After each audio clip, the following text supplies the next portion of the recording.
and welcome back to English with Lucy. Today I am going to teach you how to train yourself to think in English and thus stop translating in your head. I have got 5 steps. They may seem simple at first glance, but the devil is in the detail.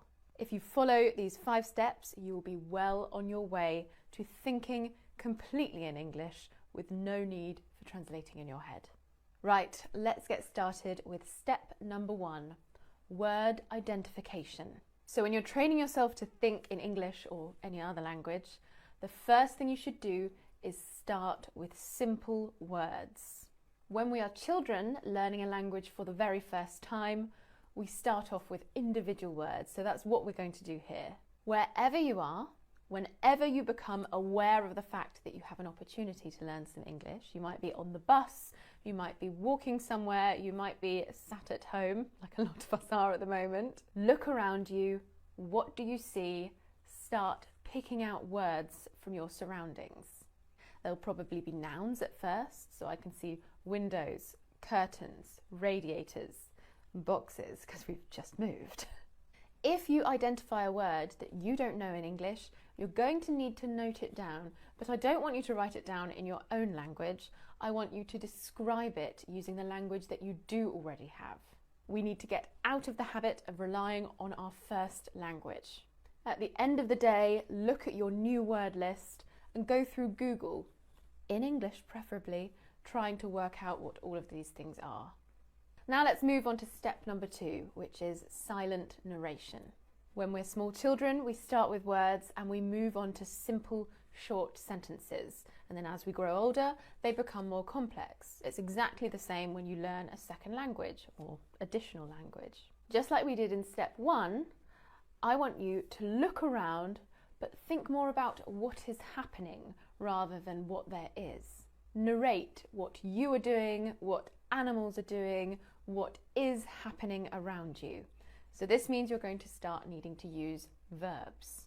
Every time you come across something that confuses you, something you don't know how to describe or narrate in your head, you need to note it down to ask your teacher or language partner, which brings me on to step 3. Step 3 is daily correction. You need correction, ideally, every single day. It's very, very difficult to learn a language to a fluent level without having someone else help you. To keep your mind connected to English all the time, it is important that you study every day. The best possible way of doing this is taking a proper English class with a native speaking, qualified teacher every single day. Now, this might seem impossible to many of you because of time, money, and travel constraints, but trust me, there is a solution. Step 4 is self-conversation. Having conversations with yourself. It sounds like something a crazy person might do, but actually, it's not at all crazy. It's very, very useful. This is going to help you practice asking questions and giving replies.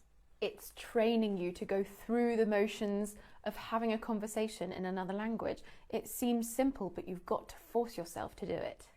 Not only is this going to help you train yourself to think in English, it's also going to help you with your general conversation in English. When you become stuck, don't forget to note it down and then bring it to your teacher or your language partner, and they should be able to help you. Now, if you do this enough, if you have enough conversations with yourself in English or your chosen language, you might find that you start to automatically think in English without even trying. It happens to me in Spanish all the time.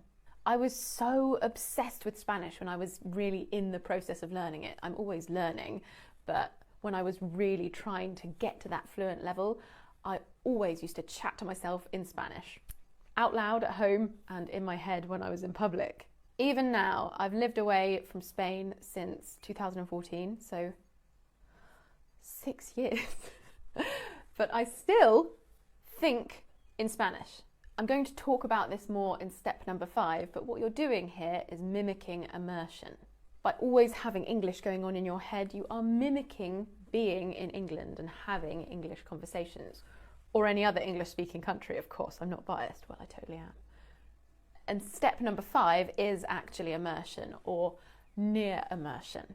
full immersion, surrounding yourself by English, isn't totally possible for everyone. The best thing you can do is get up and go to an English-speaking country, but that's very hard at the moment. What you've got to do is create a fake England or America or Canada or Australia around you. Start and end the day with your chosen dialect. If you have a TV in your bedroom or a radio in your bedroom or even on your smartphone, set it so that in the morning, instead of an alarm, a radio switches on, a radio that is spoken in your chosen dialect. Maybe you could use a VPN to access British morning TV or American morning TV.